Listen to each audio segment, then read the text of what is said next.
Hey, thanks for staying with us. Well, the game of baseball has been evolving over the past few years. In 2012, the league introduced the new playoff format with the one-game wildcard playoff. Next on the horizon, possibly, is the pitch clock. Matt gives us an update on the new rule that is speeding up the game. Baseball is a game of rich tradition, but America's pastime is undergoing some serious changes this season as AA and AAA minor league affiliates are adopting a pitch clock to speed up the game.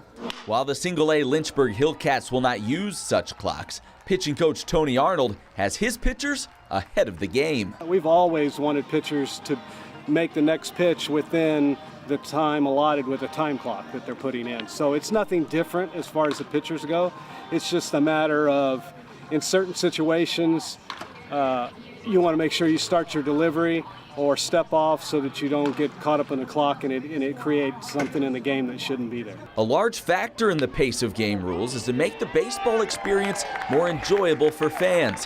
While the length of the game is a concern, for some, keeping the game pure is what's most important.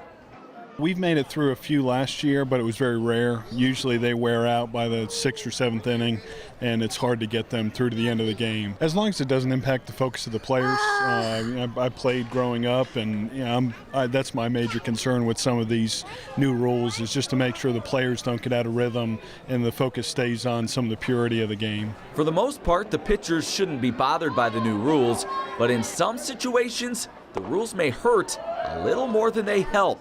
If you're kind of in a situation with your back against the wall, second and third, nobody out, you really want to assess the situation, take a second, and get back on the mound. Now that there's only 20 seconds in between pitches, it's not a whole lot of time, So you kind of have to make your process go quick, but at the same time, slow the game down, which is kind of an oxymoron if you think about it.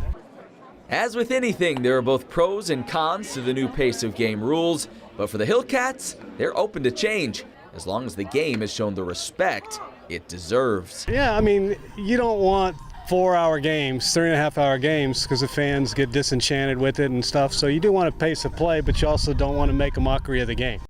Now that's a fast-paced game we saw right there in that last shot. All right, Red, I'll ask you, do you like this rule? Do you think it's something that's needed?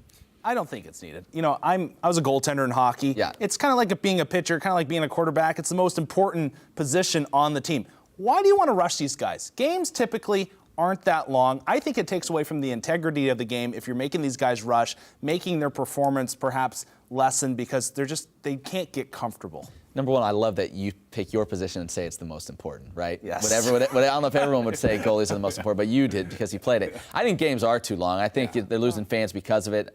You saw the family there in that piece. It's hard for them to stay around at a ball game.